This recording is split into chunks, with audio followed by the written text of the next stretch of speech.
महिला आरक्षण आरक्षित करण्यात आलेलं आहे. आपण कसं बघता याकडे? खरं मी आरक्षणाचं मनपूर्वक स्वागत करतो आणि जळगाव महापालिकेत ओबीसी महिला आरक्षण निघालेलं आहे. आणि आज महायुतीमध्ये पाहिलं असेल त्याने विशेष भारतीय जनता पार्टीमध्ये कोणते आरक्षण निघालं असतं तर आमच्या सर्व आरक्षणाचे कॅन्डिडेट आमच्याकडे होते. आणि आतासुद्धा ओबीसी जवळजवळ 8 ते 9 महिला आमच्या ओबीसी निवडून आलेल्या आहेत त्याच्यामध्ये. त्याच्यामुळे नक्कीच स्वागतार्थ आरक्षण निघालेलं आहे आमचं. आणि या माध्यमातून शेवट विकास करणं महत्त्वाचं आहे की जळगाव शहराचा सार्वजनिक विकास कसा करता येईल त्याच्यासाठी आम्ही प्रयत्न करणार आहोत.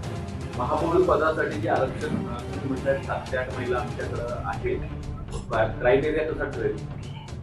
क्रायटेरिया असं आहे की थोडी सिनियरिटी पाहिलं जाईल की बाबा जे दुसऱ्यांदा तिसऱ्यांदा कोण कोण निवडून आलेलं आहे आणि सर्व आमचे नेते सर्व बसून कोर कमिटी याच्यातून निर्णय घेतला जाईल आणि मग चर्चा होऊन त्याच्यातून मार्ग काढतील त्याच्यातून.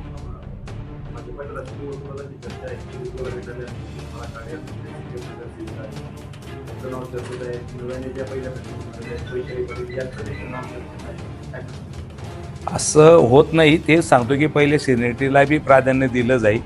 वर्षानुवर्ष काम करणाऱ्या कार्यकर्ता म्हणून यालाही प्राधान्य दिलं जाईल.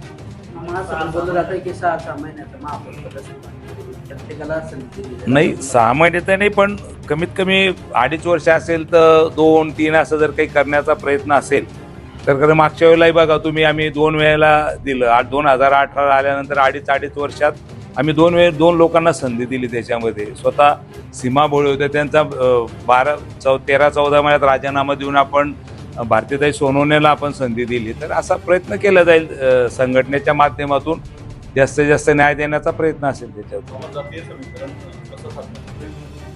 नाही आता ते सर्व मिळून ठरवूनच, आमच्या पक्षामध्ये काही एकट्याला अधिकार नसतात. सर्व मिळून बसून चर्चा होऊन त्याच्यातून मार्ग निघेल.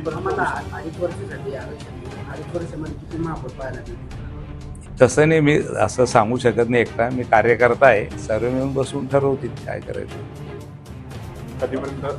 कधीपर्यंत नाव निश्चित हे आता तारखा कार्यक्रम लागेल महापौरचा. कार्यक्रम लागल्यानंतर त्याच्या अगोदर ठरवू. 2 दिवस कार्यक्रम लागल्यानंतर. नाही आता आरक्षण निघालं, आता बोलू, सर्व ठरवतील, सर्व मिळून ठरवू.